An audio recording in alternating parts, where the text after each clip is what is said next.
Hello, hello, hello. Good afternoon.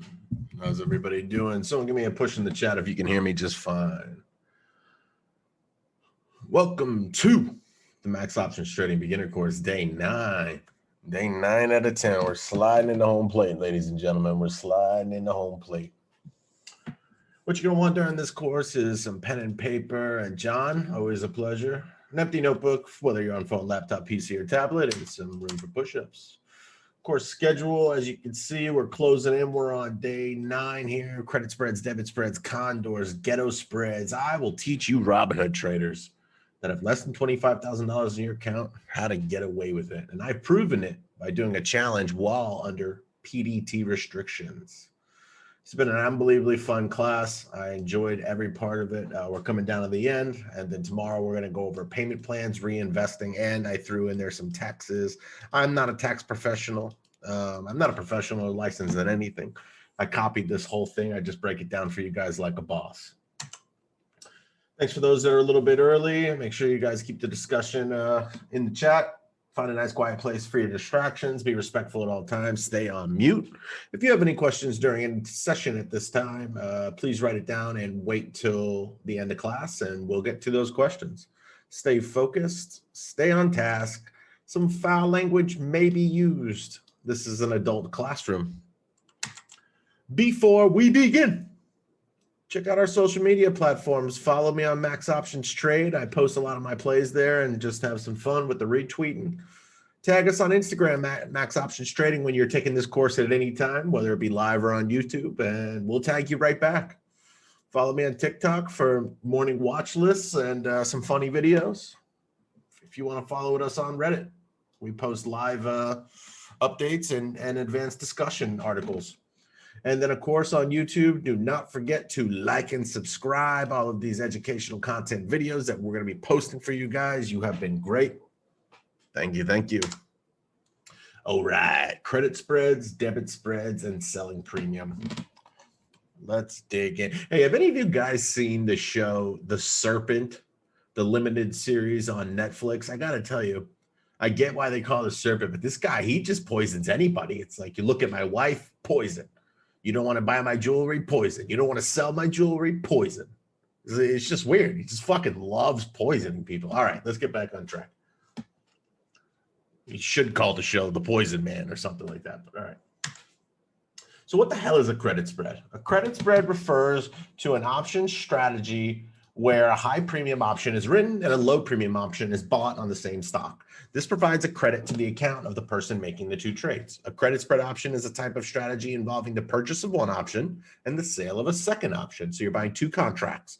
The two options in the credit spread strategy have the same class and expiration, but vary in terms of strike price. All right, so the only difference is the strike price, one's a purchase, one's a sell.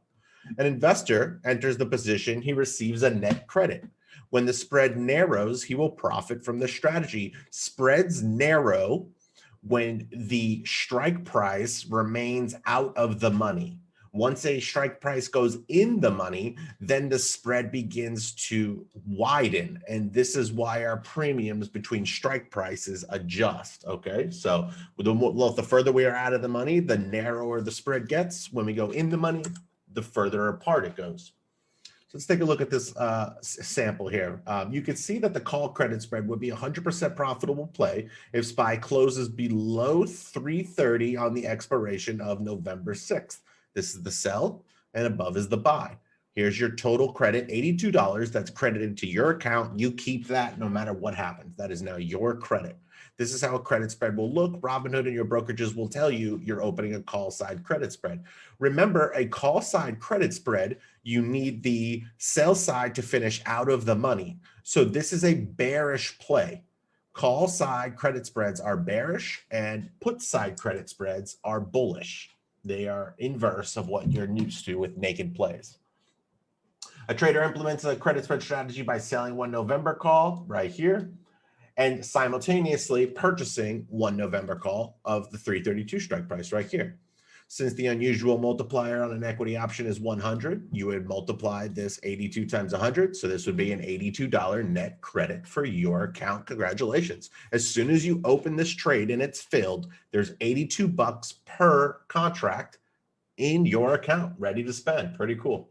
The net premium is 82 bucks. Furthermore, a trader will profit if the spread strategy narrows. Remember, narrowing happens when we stay out of the money and expires out of the money, but you can still secure profits at any time like a normal trade. So if you're using this for hedging or as a strategy, it doesn't matter. You don't have to wait for an expired call credit for the 100%. You can still secure these trades at any time, 20, 30, 40%, doesn't matter.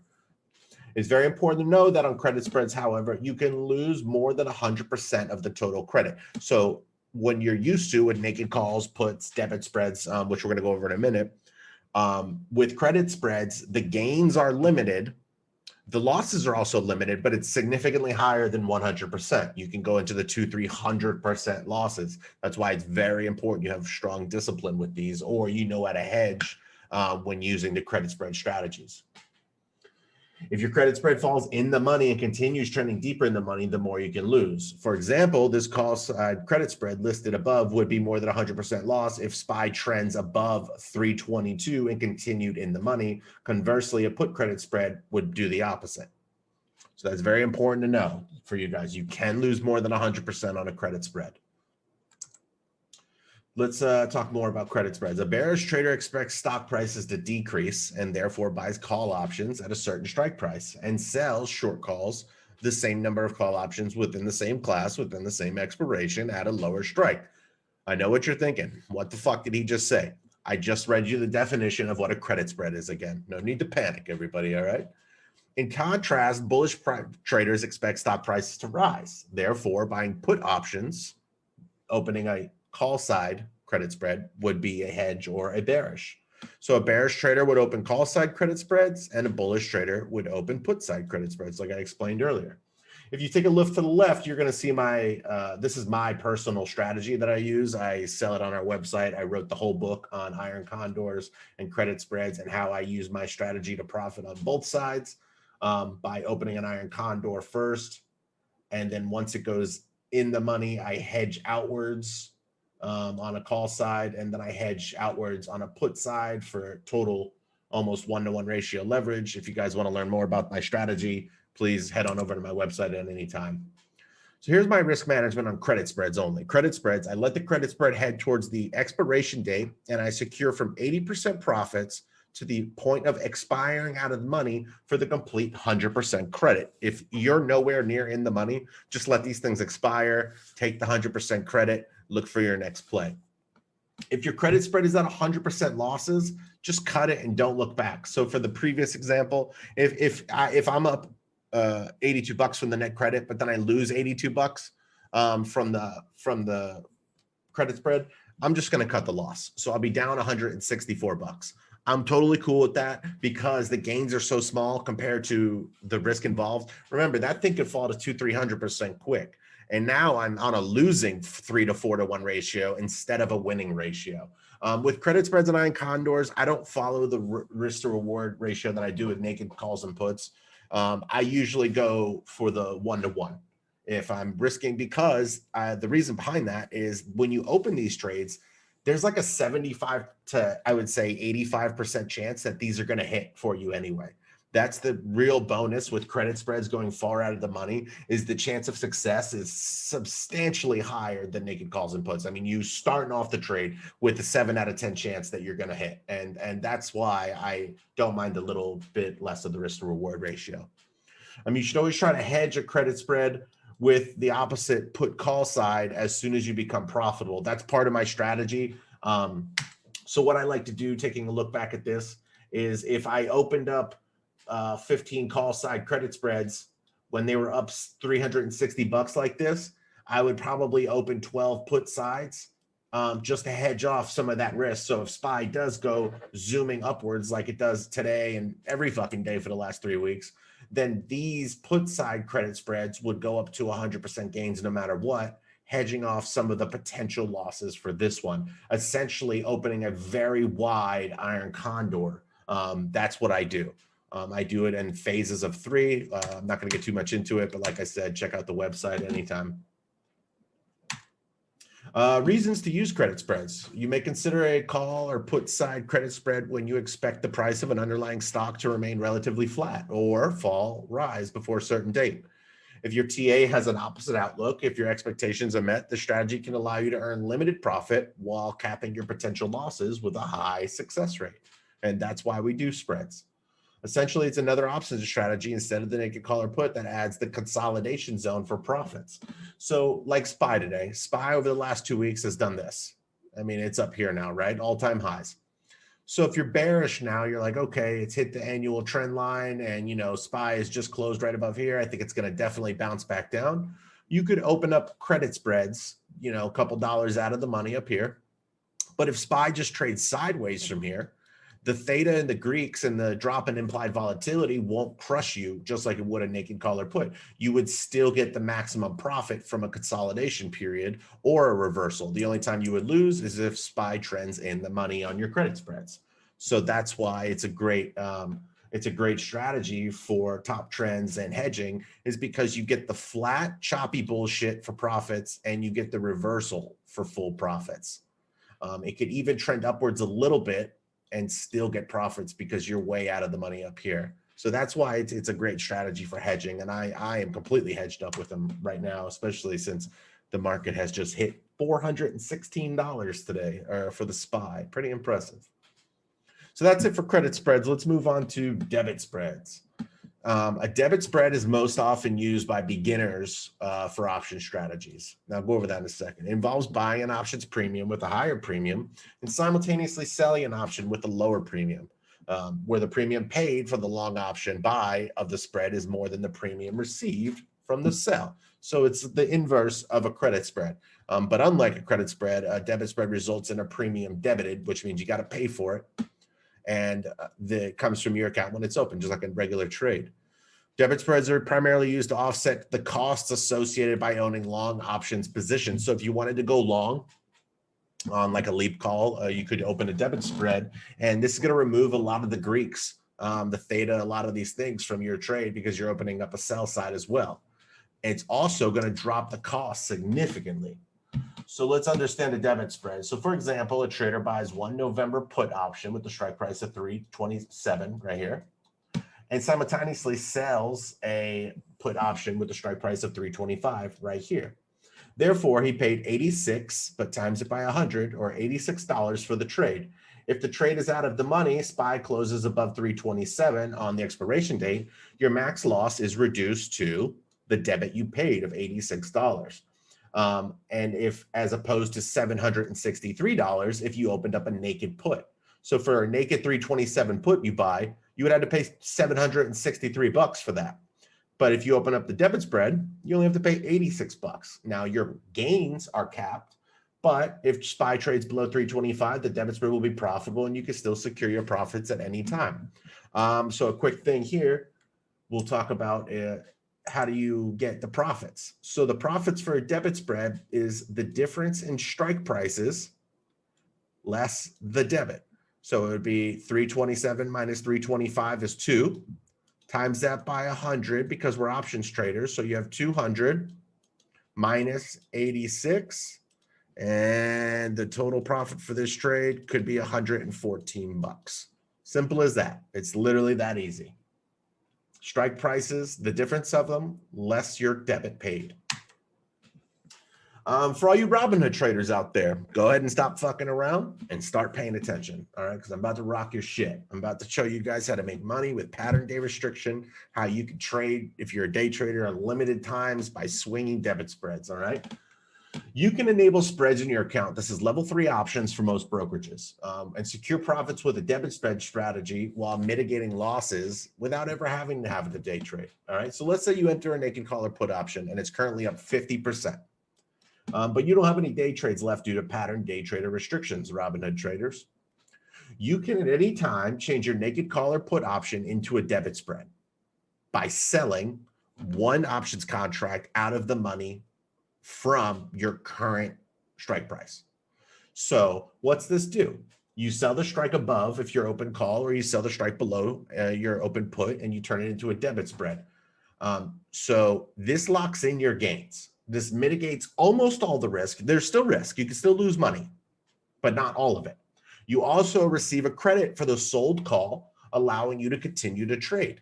And if you can swing trade the play now without having to worry about losses, the Greeks, premium adjustments, any of it, it's locked in. All right. So down this example down here, I turn my NEE call into a debit, or known as the ghetto spread, by selling a 290 call on the same expiration date. And I locked in $1,000 in profits with zero risk.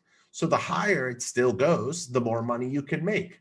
Congrats, team. You got to love this shit, right? I actually locked in 1,000. However, it gapped up significantly the next day, and I wind up taking 1,700 in profits. So if it continues to trend in your direction, if you're in calls upwards and you're in puts downwards, you can make more money.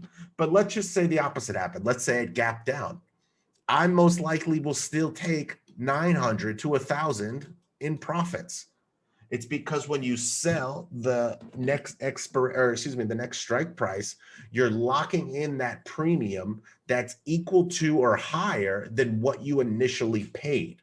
So you're mitigating almost all risk. In some cases, if it was up 80, 90%, the next strike price would be more expensive than what you initially paid. So then you truly are mitigating all risk. You can't lose anymore.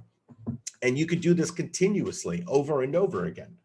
Because when you sell that second part of the debit spread and you lock in those gains, remember your account is credited with that net premium. And so now you can take that net premium, lock in your profits, wait till tomorrow to sell them both, and continue to trade. Conversely, on the opposite side, on a put that you're up 50% on, you would just sell the strike price out. So if your put was the $50 strike price, you just sell the $49 strike price. This is the type of risk management that works on the negative side as well. If your play is dropping out of control and your count is bleeding, but you don't have any day trades left, you could turn any call or put into a debit spread and mitigate losses without having to use a day trade. So if you're like, oh shit, I can't close this trade, I'm down 25%, and you're over positioned, over leveraged like most people do, take the loss like a fucking man or a woman, chin up, turn it into a debit spread, swing it till tomorrow, see what happens. It's such an important tool for any trader who wants to learn how to manage risk, especially Robinhood traders with under 25K in their account who love to use 3-day trades every week. Or for any trader in that matter who wants to learn a massive strategy to help you manage risk. Make sure you read this last paragraph a couple times. Understand the power that you have in this type of risk management just by knowing what a debit spread is and how to use them. As you can see, I didn't realize I was out of day trades.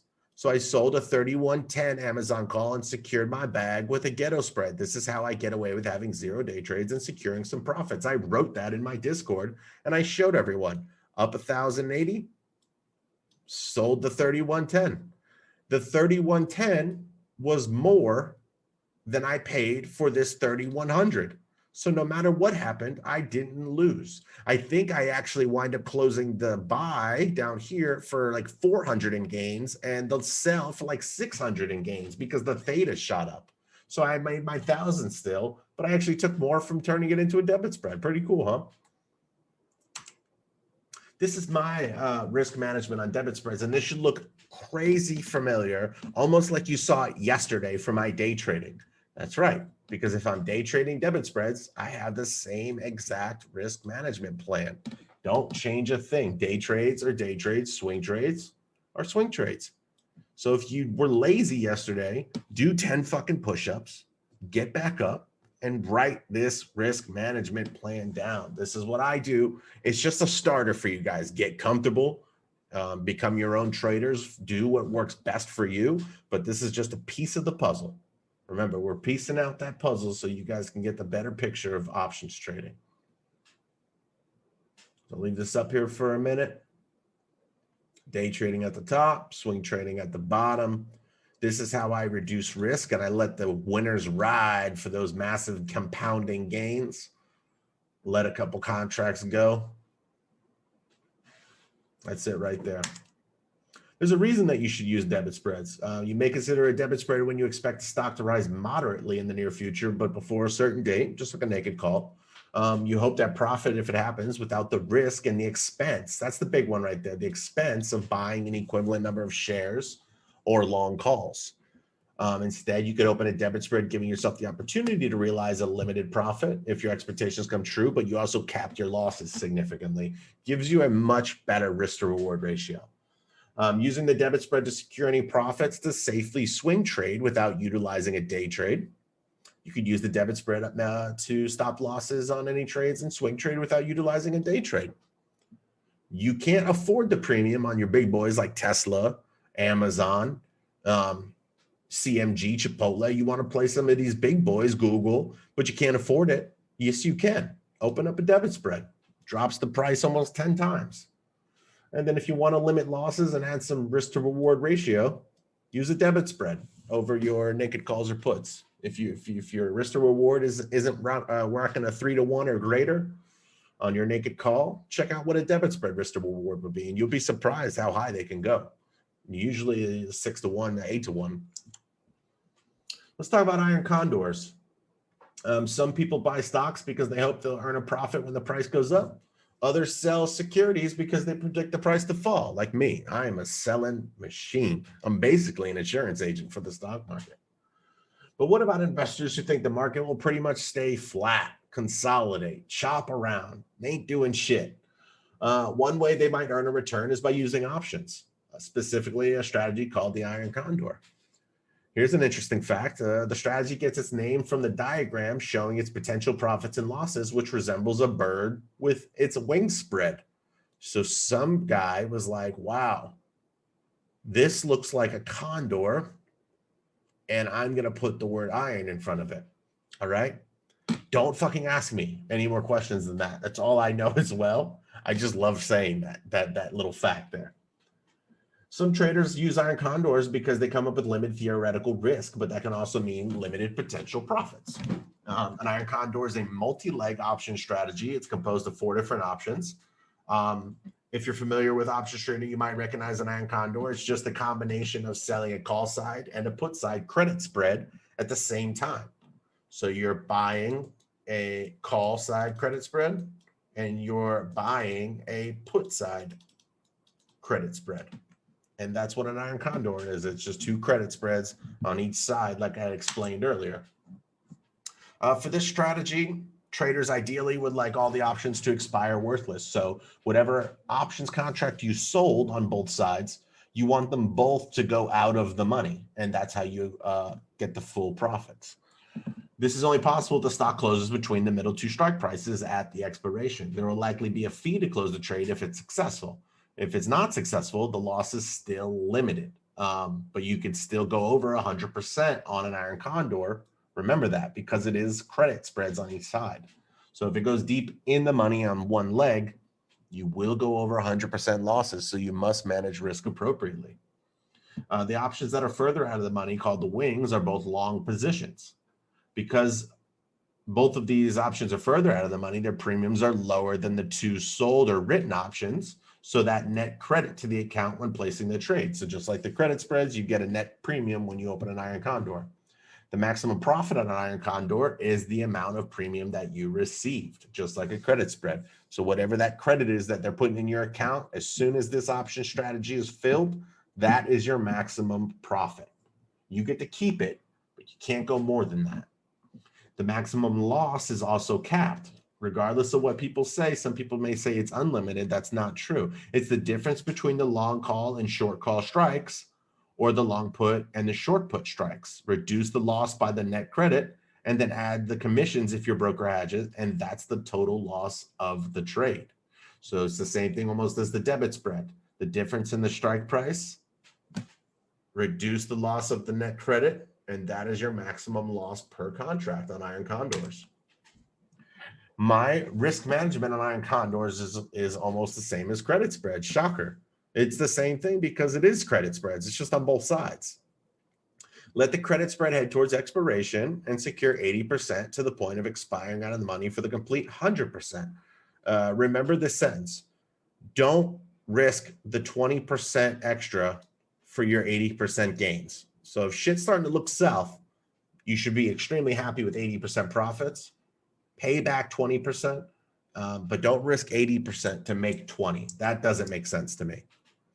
You should cut the credit spreads or the iron condors at 100% loss and never look back. There's no point. Or you should always try to hedge an iron condor with a higher premium side as soon as you hit a major SNR level. If you want to learn more about my phase 2 and 3, see my credit spread strategy guide on the website. And for those of you in the Discord, you'll know that I haven't missed one of these in 2 weeks, because phase 2 and 3, rolling out those wings, usually leads to substantial profits. Even when SPY continuously trends in one direction like it has been, I'm up 16,000 for the week using this method right here. Let's talk about my bread and butter, hedging off my whole portfolio right now with covered calls.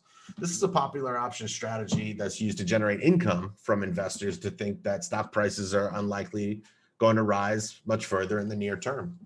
A covered call is instructed by holding a long position in a stock and then selling or writing a call option on the same asset, representing the same size of your underlying position. So a covered call will limit the investor's potential upside profit and will also not offer much protection if the price of the stock drops tremendously. So that sounds worse than it really is. All right, but there's 2 ways to do covered calls. The buyer pays the seller, me, Max sells everything, of the call option a premium to obtain the right to buy those shares of the contract. The premium is a cash fee paid to me, Max, because I'm selling all my shit, to keep regardless whether the contract is exercised or not. So as soon as I sell and they're filled, just like the credit spreads, that premium is mine. I'm keeping that bad boy. That's the price of us doing business. A covered call is therefore most profitable if the stock moves up towards the strike price, generating profit from the long stock option, while the call that was sold expires worthless, allowing the call writer to collect the entire premium, and I get to keep my shares. Okay. So for example, I'm going to give you a quick example. If I buy Snapchat at $60, right? But I don't think it's going to go much higher than 65. I can write, if I have 100 shares of these, I could write a $65 covered call. They're going to pay me a premium of selling that one contract. So maybe it's $400. All right. Now, the most best opportunity for me is if Snapchat on the expiration date I chose closes at like $64, because now I get to keep my shares and I get to keep the entire $400 premium. Thank you for doing business. I sold some insurance and now my shares are up $4 per, which would be $400 because I own 100. And I made $400 on the premium. So I'm up $800. I've doubled my income because I sold some insurance on my underlying asset. All right, here's another example of when you should sell it. If you get paid in exchange, this is a long one. So let's just say you assume you buy stock XYZ for $50 per share, believing that it'll go to $60 within a year. A lot of dividend stocks, a lot of stocks that have split multiple times. Like a perfect example for something like this, maybe like Coca-Cola, right? You're also willing to sell a $55 strike price within 6 months. This gives up potential further upside while taking a short-term profit. So in this scenario, selling a covered call in this position may be attractive. The stock's option chain indicates that selling a $55 6-month call option will cost the buyer $4 or $400 per share because we times everything by 100.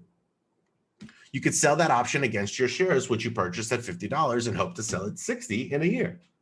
So writing this covered call creates an obligation to sell the shares at $55 within 6 months. You get to keep that $400 in premium plus the $55 from the share sale. So for a grand total of $59 or an 18% return over 6 months. That's massive. On the other hand, you'll incur a $10 loss to the original position if the stock falls to 40. However, you get to keep that $400 premium from the sale of your call option, lowering the total loss from $10 to $6. So like my account got crushed today. I'm not going to lie. It's probably my biggest loss in a couple weeks. Stock-wise, they're unrealized losses because I'm not selling my shares. But at one point I was down about 12,000 on my portfolio. But my covered calls were all up 70% now.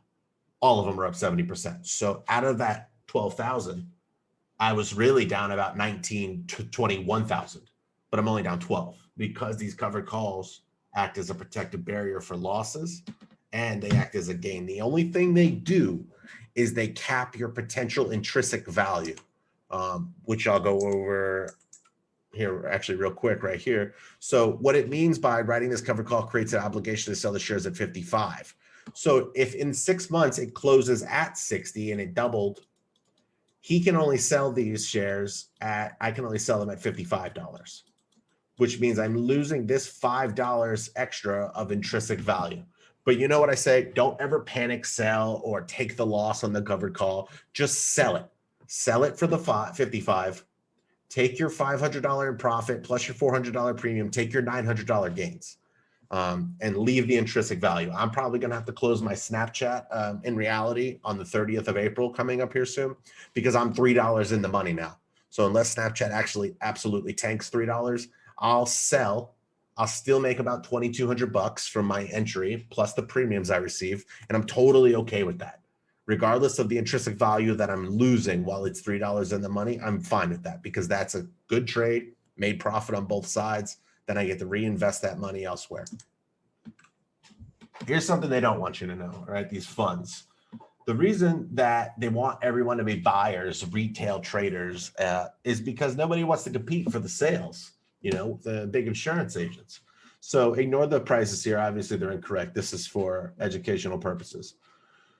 So the cost of this portfolio right here, let's see real quick, 21,000, 34,000, 50,000, 65, 85, 133, 155, give or take this. Let's just say 160,000. All right. With this annual dividend percentage here, you're looking at about 2,200 a year in dividends based on these percentage values. Okay. Which is pretty nice. 2,200, right? Just under about $200 a month passive income. You got to pay taxes on it, but short-term capital gains taxes, but it's okay. That's still pretty good. Now, let's just say the market's been pretty bullish and you need to hedge this portfolio off. You could sell your call premiums, your covered calls now, and receive $2,058 a month. So let's just say you did this for every month. This program continued for 12 months, $2,058 for each month is a $24,696 yield of 15.1%. And this is give or take if you sell these 5 to 7% higher than your average stock price or the current stock price if it's up nicely. So this leaves that 5 to 7% room for growth. I do mine, Max does mine at 10% above the current stock price because I want that room for growth. And who the hell can be mad at selling hundreds of shares at 10% gains on a month? That's massive. The normal dividend yield of this is 1.4%. You're $2,200, so you get to keep that income as well. So the 2,200 plus this gives you 26,896 bucks a year income, just like that. I do this with high risk leverage stocks, and I make about, which I showed in my covered call class, which is also going to be posted, how I make 6 figures doing this. And my portfolio is only about 160, 170,000 right now. This is what a lot of people don't want you to know, is because they don't want everyone selling premium. Because if we're all selling premium, there's a shit ton of a whole bunch of insurance agents in one pool.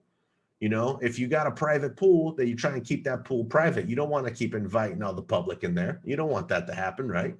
That's why they keep this shit under wraps. And they tell you that the annualized return is, we're getting 8 to 12% on good years. We're getting 15. We're making your money. Fuck that. Make 15% of your own money, choose your own portfolios, make your own dividends, and compound those gains. Reinvest that money, pay your Uncle Sam. Every time you receive a premium, you have to pay a short-term capital gains tax on it.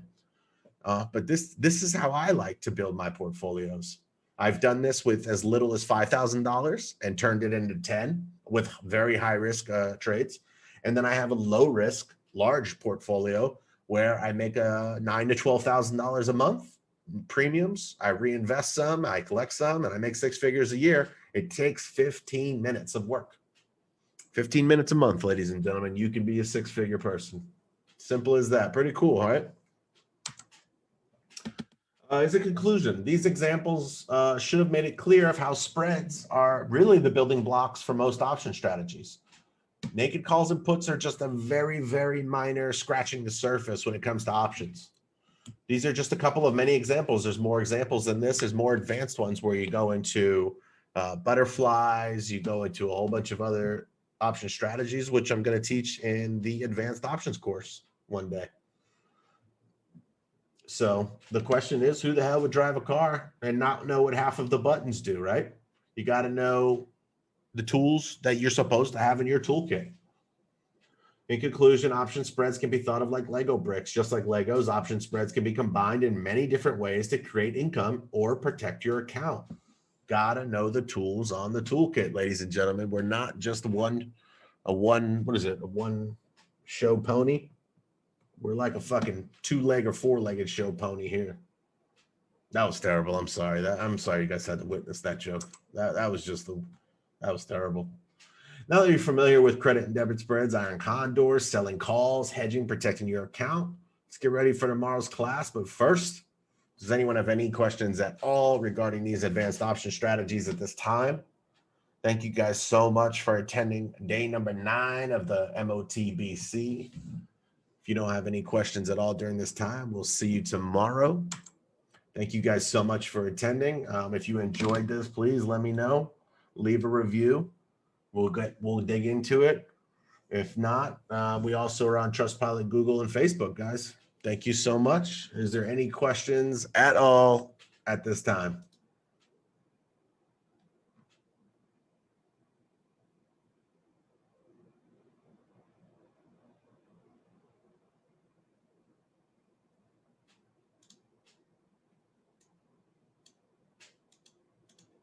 I'm glad you enjoyed it. Absolutely, Nicholas. Have a great evening. Going once for questions, going twice. Ali, I'm going to teach a whole separate course on hedging. I'm going to break this shit down for you guys, how to protect your accounts with hedging, when to do it, how to do it the best way, how to know which methods work the best way. I'm going to break that shit down for you guys in another class that's going to come down probably in the advanced course. I got you, brother. Any last questions, team?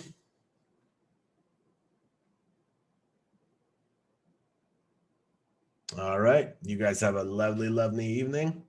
And we'll see you back in the Discord. Or if not, we'll see you at the buzzer. Good luck. Have a great evening.